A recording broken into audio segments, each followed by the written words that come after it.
보십시다. 수일 후에 벨릭스가 그 안에 유대 여자 드루실라와 함께 가서 바울을 불러 그리스도 예수 믿는 도를 덕건을 주일날 벨릭스의 아내가 됐던 드루실라를 잠깐 설명을 드렸죠, 그죠?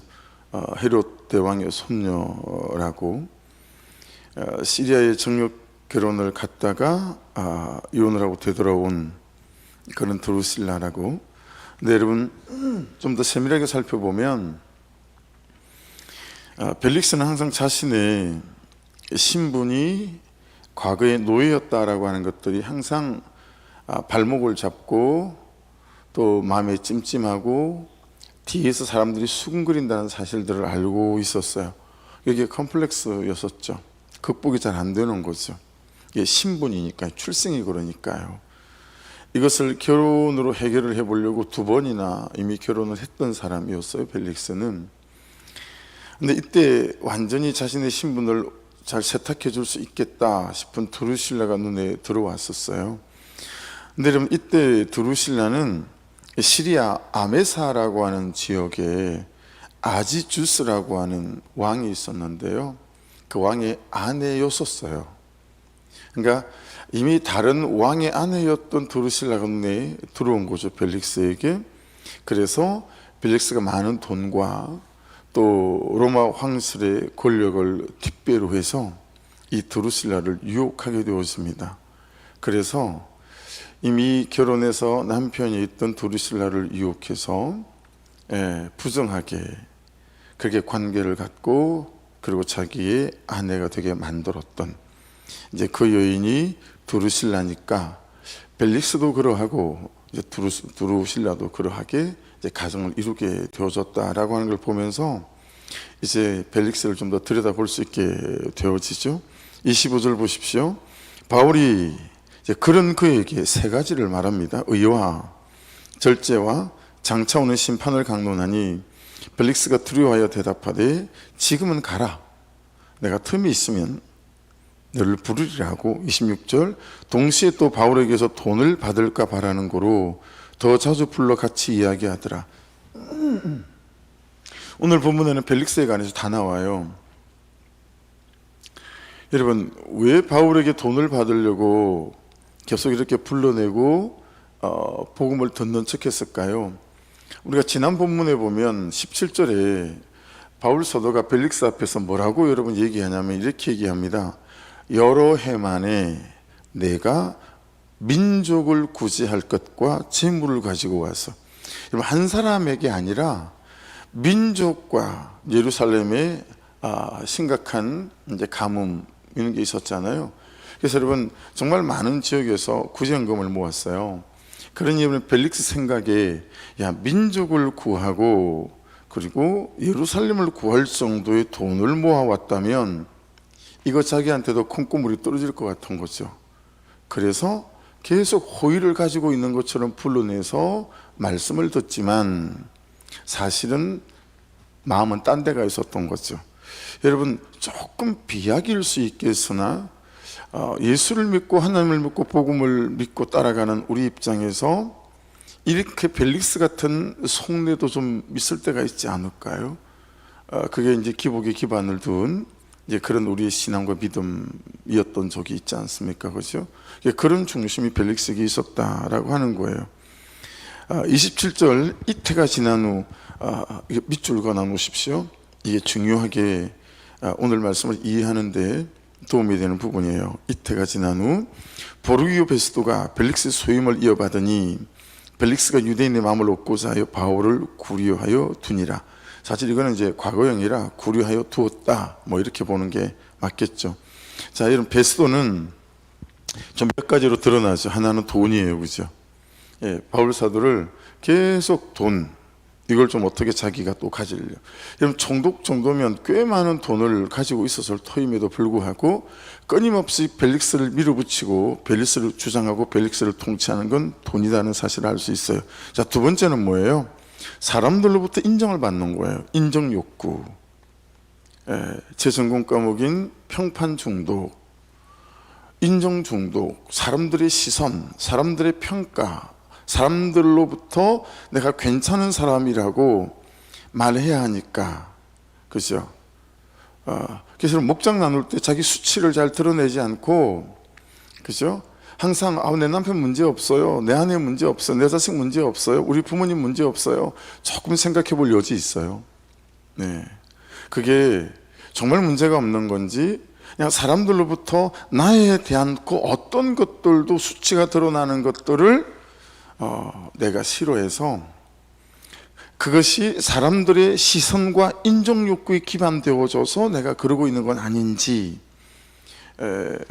그러면 생각해 봐야죠. 그죠? 돌아볼 여지가 있는 부분들이에요. 그러니까 사람들이 나를 어떻게 볼까? 이건 벨릭스의 온 삶의 초점이에요. 사람들이 나를 어떻게 받아들일까? 그래서 드루실라와 결혼했어요. 신분 세탁하려고. 그리고 바울을 구류하여 두는 것도 이유가 뭐예요? 벨릭스가 유대인의 마음을 얻고자 하여 바울을 얼마 동안요? 2년 동안이나 붙잡아뒀어요. 예. 근데 이런 벨릭스에게 바울 사도가 세 가지를 말하죠. 첫째는 뭐예요? 1번 의의를 말합니다. 그죠? 25절에. 두 번째는 뭘 말해요? 절제를 말해요. 세 번째는 뭐예요? 장차 오는 심판을 말합니다. 자, 의는 참 자주 우리가 보는 단어잖아요. 디카유시네라고 하는 단어. 그죠? 여러분, 이 의는 성경에서 의를 말할 때는 이거예요. 하나님께 받아들여질 수 있는 조건, 충분한 조건을 말해요. 하나님께 받아들여질 수 있는 충분한 조건. 여러분하고 제가 하나님께 받아들일 수 있는 충분한 조건, 이건 예수 그리스도가 오시기 전에는 어떤 거였어요? 예, 성경에서 하라는 거 100% 다 하고 하지 말라는 거 100% 다 안 한 거, 이게 의입니다. 디카요시네. 그래야 하나님께 받아들여질 수 있는 충분한 조건이 되어져요. 근데 그런 사람이 없잖아요. 그래서 로마서 3장 10절에는 의인은 없나니 하나도 없다, 그렇게 말씀하시잖아요. 그죠? 그래서 여러분, 구약 성경 중에 단 한 것만 남긴다면 성경학자들은 이견이 없이 레위기다라고 말하는 이유가 뭐였어요? 죄인된 인간이 어떻게 거룩한 하나님께 나아갈 수 있는가, 그 방법 5개의 제사, 속죄제, 속건제, 하목제, 번제, 소제, 이 5개의 제사로 죄인이 거룩한 하나님께 나아갈 수 있는 길이 기록된 성경이 레위기이기 때문에 레위기를 남겨놔야 된다. 그렇게 하나님께 나온 죄인들이 하나님과 함께 살 수 있는 7개의 절기가 기록된 게 레위기서이기 때문에, 그래서 구약 39권 중에 한 권을 남긴다면 레위기서가 맞다라고 하는 일에 여러분, 성경학자들의 이견이 없다라는, 100명이면 100명이 다 옳소라고 한다라고 하는 거예요. 이게 그만치, 그렇죠? 죄인이 하나님께 나아가는 것과 하나님과 함께 살아가는 것들이 중요한데, 이 의를 얘기한 거예요. 여러분, 바울은 이때요, 벨릭스하고 드루실라의 환심을 사서 석방될 수 있는 길들이 충분히 있지 않았겠어요? 근데 정작 바울 사도의 말씀 선포는 그들의 잘못된 과거와 그리고 현재 삶에 따라서 미래 어떤 심판이 있을지에 대한 그들의 양심을 자극하고 죄를 지적하는 그런 말씀들을 전했다라고 하는 거예요. 타협의 여지가 없이. 바울이 저들의 과거와 관련해서 디카유 시내를 말한 이유는 뭐겠어요?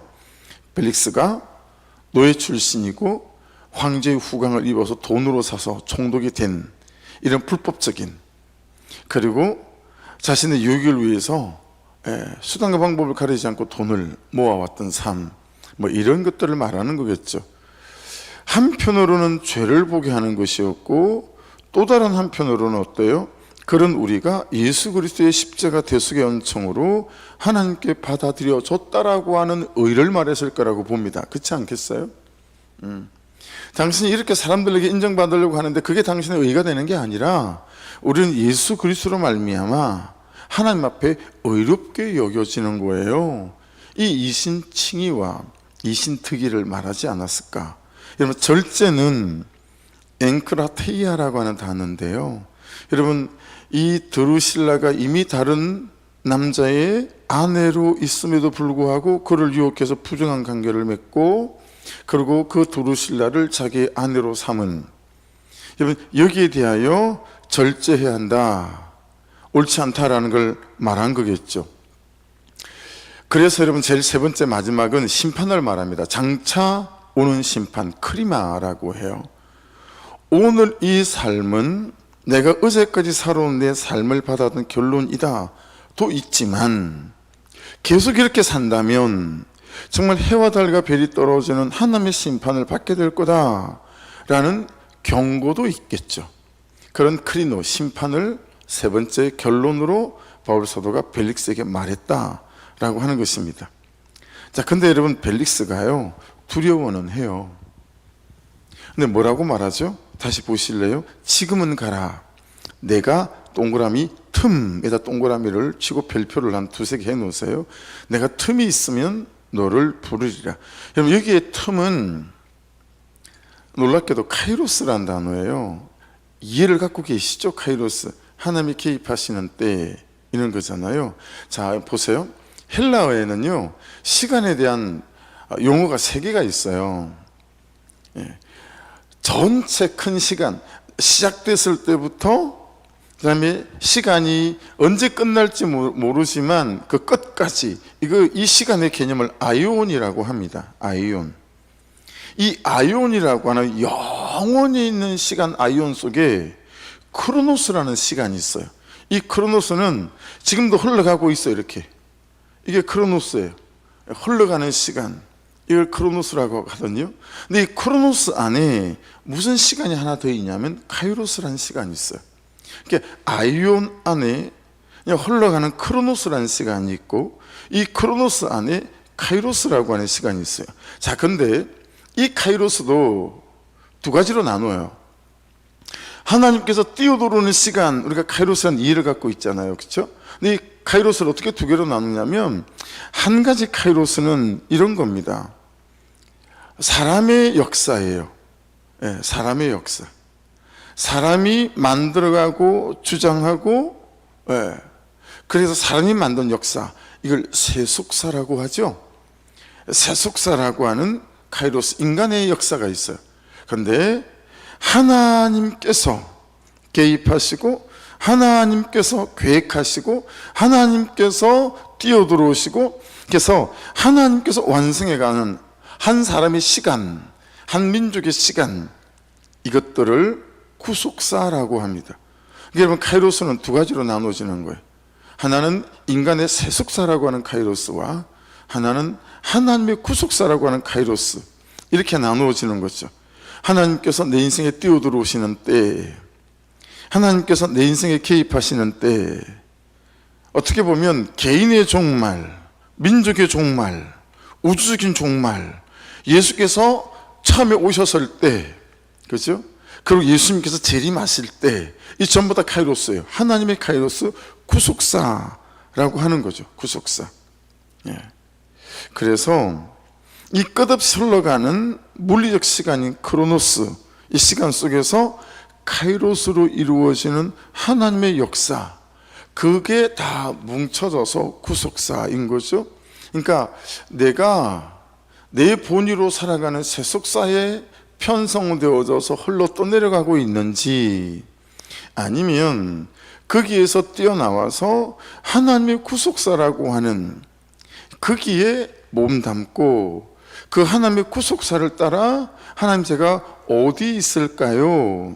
무엇을 할까요? 이런 거. 그래서 기회가 있으면 양육 받으실 때 읽어볼 책이 이제 있었는데, 그 중에 파인애플이라고 하는 책이 있거든요. 너무 인상 깊어가지고요, 제가 페이지 수를 기억해요. 이 파인애플 28페이지에 가면 이 선교사님이에요. 선교사님인데 파인애플을 좋아해요. 그래서 아프리카에서 땅을 일구었어요. 원주민들을 불러서. 그리고 파인애플을 심었어요. 파인애플이 한 번 심으면 3년 만에 열매가 맺힌답니다. 그래서 3년 만에 파인애플을 먹게 된 거예요. 그런데 익어서 따먹을 만하면 파인애플이 없어지는 거예요. 또 따먹을 만하면 없어지고, 농장이 꽤 큰데 어떻게 아는지 익어서 먹을 만하면 다 따가버리는 거예요. 누군가 하고 봤더니 임금을 주고 불러다가 일을 시킨 원주민들이 그걸 다 따가는 거예요. 그래서 하루 그들을 불러서 이제 병원도 하고 있으니까 원주민들을 향해서 그거 왜 따가냐? 그랬더니 이 원주민들은 어떤 사고방식을 갖고 있냐면 자기들이 심은 건 자기 거다라고 하는 이런 여러분 생각을 갖고 산대요. 이게 이제 그들의 가치관인 거죠. 자기들이 심었기 때문에 우리 거다. 내가 먹을 수 있는 충분한 자격이 있다. 야, 그 땅을 일굴 때 임금을 주지 않았냐? 그리고 내가 파인애플을 심을 때도 임금을 주지 않았냐? 그러니까 이건 내 거다. 아니다. 우리는 내가 심은 건 내가 먹는 거다. 그래서 열이 받아가지고 병문을 닫아버려요. 근데 선교사의 양심에 이건 또 아니다 싶어가지고 또 여는데, 이런 일들이 계속 반복되어서 나중에는 야, 그러면 이건 네 해라. 그럼 니들 마을 주민들 다 먹고 이게 땅을 하나를 더 개간할 거니까 그럼 이건 내 땅이다. 이익이 심는 건 내 파인애플이다. 근데 안 통하는 거예요. 그래서 28페이지 가면 이제 파인애플 따가다 말다 아무 말 하지 않아요. 병원도 그대로 열고 뭐 다 그대로 해요. 원주민들이 이상한 거예요. 원주민들이 찾아와요. 요즘 당신 우리가 파인애플을 먹어도 아무 말을 하지 않냐? 왜 혈기도 안 부리고 화도 안 내고 병원도 안 닫고 왜 그러냐? 그러니까 여러분, 이 선교사님이 뭐라고 말하냐면 나 그 누구한테 다 줘버렸다. 그러니까 원주민들이 서로 자기를 쳐다보고, 야, 네가 받았어? 나 안 받았는데. 그럼 네가 받았구나. 서로 누가 받았냐고 막 난리가 났어요. 그러니까 아무도 서로 물어봐도 받은 사람이 없다니까. 아니, 우리 중에 아무도 받은 사람이 없는데 누구한테 준 거냐? 그래서 선교사님이 내가 하나님한테 바쳤다. 내가 이것 때문에 너무 힘들고 공고함을 당하다가 어느 순간 하나님이 내게 찾아오셨고, 야, 그 파인애플 땅이 네 거냐 파인애플이 네 거냐? 그래서 내가 하나님께 바쳤다. 여러분, 그 말을 들은 그때부터 원주민들이 파인애플을 안 따가드리는 거예요. 그리고 모든 파인애플이 자기가 먹을 수 있는 파인애플이 되드리는 거예요. 여러분, 세속사에 사는 것과 구속사 안에 산다라고 하는 건 어마무시한 차이를 우리에게 만들어낼 수 있는 것 아니겠습니까? 그렇죠? 그러니까 벨릭스는 철저히 인간의 세속사, 인간의 카이로스 안에 사는 사람이었어요. 근데 예수님은 전적으로 어때요? 하나님의 역사 속에 사는 사람이다. 그러니까 여러분, 지금 벨릭스가 말하는 틈은 인간의 카이로스예요. 이해되셨죠? 지금은 가라. 내가 틈이 있으면 인간의 카이로스인 거예요. 무슨 뜻이에요? 냅두라는 거예요. 냅두라. 내가 알아서 내 보기에 좋은 때에 죽이 되든 밥이 되든 내 인생 내가 알아서 하겠다는 거예요. 근데 오늘 본문에서 총독이 바뀌죠. 벨릭스에서 누구로 바뀝니까? 25장으로 넘어가며 베수도로 바뀌죠. 여러분, 그 기간이 얼마 동안 있었어요? 2년 동안 있었어요. 끊임없이 바울 사도가 복음을 전했겠죠. 근데 지금은 가라. 내가 틈이 있으면 이라고 말했죠. 그래서 아까 제가 밑줄을 그으라고 말씀드렸던 게 그 두 부분인 거예요. 이태가 지난 후에 2년 동안 벨릭스는 계속해서 냅둬. 내 마음대로 살게 냅둬. 야, 내가 총독이야. 내가 알아서 할게. 너는 네 앞가림이나 잘해. 너 지금 갇혀 있는 거 알아? 네가 뭐 잘났다고 나한테 이리라 저리라 가르치고 난리니? 내 할 일을 알아서 할 테니까 너는 네 앞가림이나 잘해. 그렇게 2년 동안 틈이 생기면 일하고 그가 회개할 기회를 미루고 돌아설 기회를 미룬 거죠. 그리고 벨릭스는 역사에서 사라져 버려요. 그가 한 9년 정도간 총독을 합니다. AD 48년에 총독으로 와가지고요, AD 한 58년 어간이니까 한 10년 정도 했겠네요. 그리고 역사의 뒷면으로 이제 벨릭스라는 사람은 없어져 버려요. 여러분, 묵상간정 한번 넘겨보실래요? 묵상간정. 오늘 묵상간정이 회개의 타이밍이라고 되어져 있어요. 이혼 후 아들이 있는 지금의 아내와 몰래 동거하던 저는 가족과 직장 동료들에게 오랫동안 이 사실을 숨겼습니다. 이게 결혼하지 않고 몰래 동거했다는 거죠. 그러다 보니 직장에서 승진할수록 저희 죄악이 드러날까 봐 두려웠습니다. 그래서 사람들의 마음을 얻고자 술자리에서 방탕과 음행을 일삼았습니다. 의와 절제와 장차 올 심판의 말씀을 들어도 명예와 지혜를 잃을 게 두려워 진실을 드러내는 회개를 자꾸 미뤘습니다. 그러면서도 불륜을 저지르거나 이혼하는 사람들을 보면 왜 그렇게 사냐고 험담하며 비난했습니다. 그렇게 철저히 이중생활을 하며 총각 행세를 하던 중 공황장애가 찾아왔습니다. 그제야 비로소 저는 회개하라는 말씀에 순종해 가족에게 모든 사실을 털어놓았습니다. 어머니는 큰 충격을 받으셨고 이후 저희 부부는 2년간 어머니를 모시며 용서를 구했습니다. 죄책감에 눌려 있다가 차츰 말씀으로 해석된 삶을 나누니 어머니는 저와 아내를 용서하셨습니다. 그 사이 저희 부부는 정식으로 결혼 예배를 드리고 어머니와 함께 예배도 드렸습니다. 그의 송구 영신 예배에서 어머니는 아내를 꼭 안고 우시며 모든 것이 하나님의 뜻인 서로 사랑하며 살자고 하셨습니다. 그런데 얼마 지나지 않아 어머니가 천국에 가시면서 그 예배가 마지막 추억이 되었습니다. 앞서 제가 회개하지 않았다면 막내 아들이 장가도 못 가고 혼자 남겨진다는 생각에 어머니의 마음이 무거우셨을 겁니다. 또한 저와 아내는 거짓말한 것 때문에 평생 죄책감에 눌려 살았을 겁니다. 바울이 환경에 잘 갇혀 있자, 멋있는 말이죠. 바울이 환경에 잘 갇혀 있자 새로운 사명의 길이 열린 것처럼 여러분 지금 잘 갇혀 있으십시오. 전 이 문구가 너무너무 마음에 들고 은혜가 되고 깨닫는 바가 생깁니다. 여러분, 남편이라는 환경에 잘 갇혀 있으세요. 아내라는 환경에 잘 갇혀 있으시고 며느리라는 환경에도 잘 갇혀 있으십시오. 바울이 환경에 잘 갇혀 있자 새로운 사명의 길이 열린 것처럼 하나님은 어머니의 소촌 후 조카 가족과 아들 부부에게 구원의 길을 열어주셨습니다. 저에게 회개의 타이밍을 허락하시고 어머니를 천국으로 인도해 주신 하나님께 감사합니다. 자, 그리고 12절을 가보십시오. 오늘 본문의 마지막 구절 12절. 베스도가 배석자들과 상의하고 이르되 내가 가이사에게 상소하였으니 가이사에게 갈 것이니라 하니라. 여러분, 하나님께서 바울 사도를 어디로 보내기 원하셨어요? 로마로 가기를 원하셨어요. 그죠? 그곳에서 복음을 전하기를 원했고 그 로마로 간 걸음을 통해서 복음이 동진을 시작하죠. 동쪽으로 복음이 돌아 들어가기 시작하고, 그리고 우리는 그 2000년에 가까운 시간을 돌아 선교사님들에 의해서 이 복음이 이 땅에, 이 민족 위에 도착하게 되어집니다. 바울 사도에게 길이 열렸어요.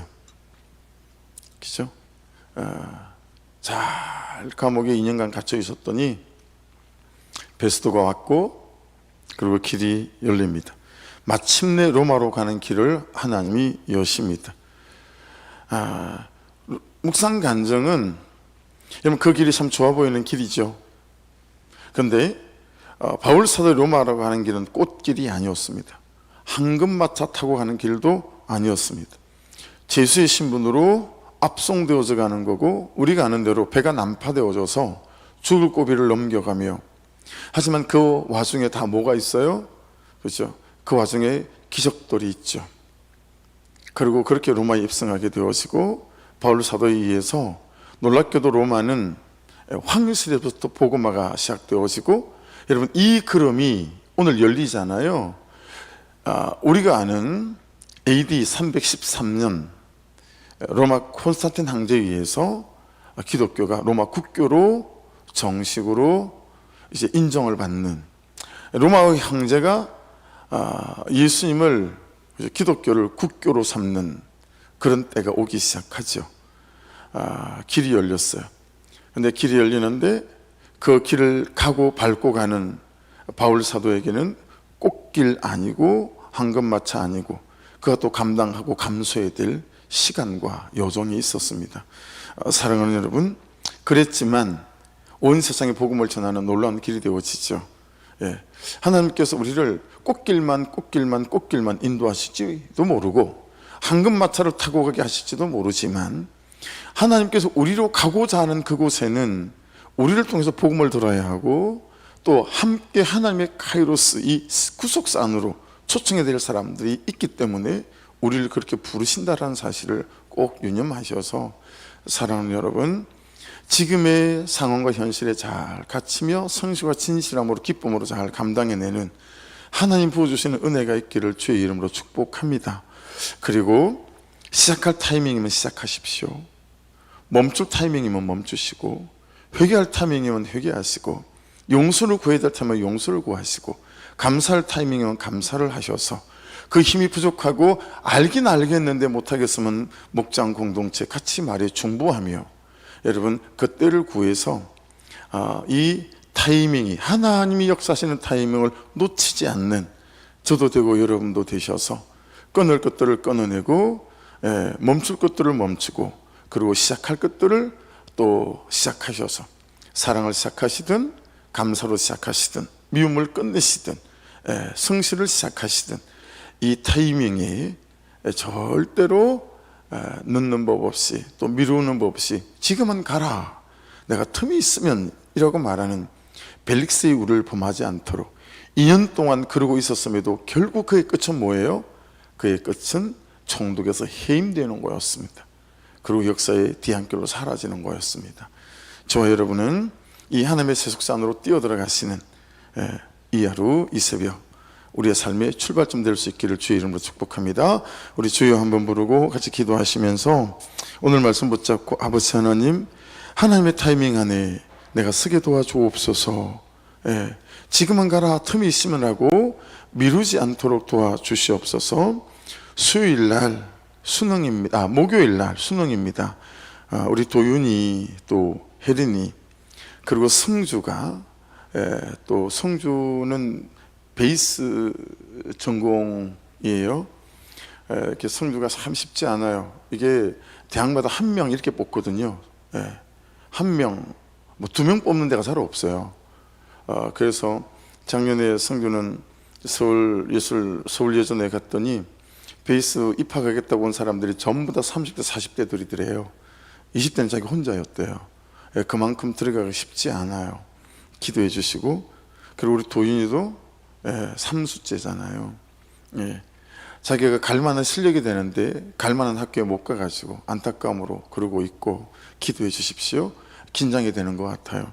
또 혜린이를 위해서도, 혜린이는 우리 정수미 집사님 딸입니다. 이미 대학을 다니지만 지금 반수 이런 식으로 또 하고 있어요. 꼭 기도해 주십시오. 그래서 실력 발휘가 120% 되어져서 이번에 하나님의 인도하심 받고, 무엇보다도 참 성교는 매주 잘 예배하는 녀석이지만 도윤이하고 혜린은 예배와 또 기도를 놓치고 있거든요. 그 구속사 안으로 들어오게 해달라고 기도해 주시고, 오늘도 나라와 민족을 위해서, 그리고 차별금지법이나 낙태, 민주당에서 이재명 대통령이 정치를 잘 하는지 어떤지 잘 모르겠습니다만은 어쨌든 민주당에서 입법하는 입법들은 성경에 반하는 입법들을 자주 말합니다. 하나님, 이 나라 안에 정말 말씀의 통치와 하나님의 통치가 이루어지는 역사에 도와주옵소서. 그리고 마지막으로 꼭 이 아침 이름 한 번씩 불러주십시오. 하나님 간섭해 주셔서 한 분 한 분들이 예배하고 하나님의 구속사 안으로 들어와서 예수와 함께 살아가는 아버지 역사가 있도록 인도해 주시고, 남은 시간 동안 그들의 환경과 삶의 상황과 그들의 마음을 열어주시고 어둠의 그자 틈 못하게 하시고, 꼭 이 자리에 앉아서 복음을 듣고 어쩔 가슴을 치며 통하고 자복하게 하시고, 아버지 지난번에 왔던 분들 이번 수감소에 꼭 재초청되어지는 은혜도 함께 하시고, 우리 성도들이 잘 찾아가고 신방하고 전해서 함께 예배하는 역사가 있게 도와주옵소서. 우리 주여 한번 부르고 같이 기도드립니다. 주여, 아버지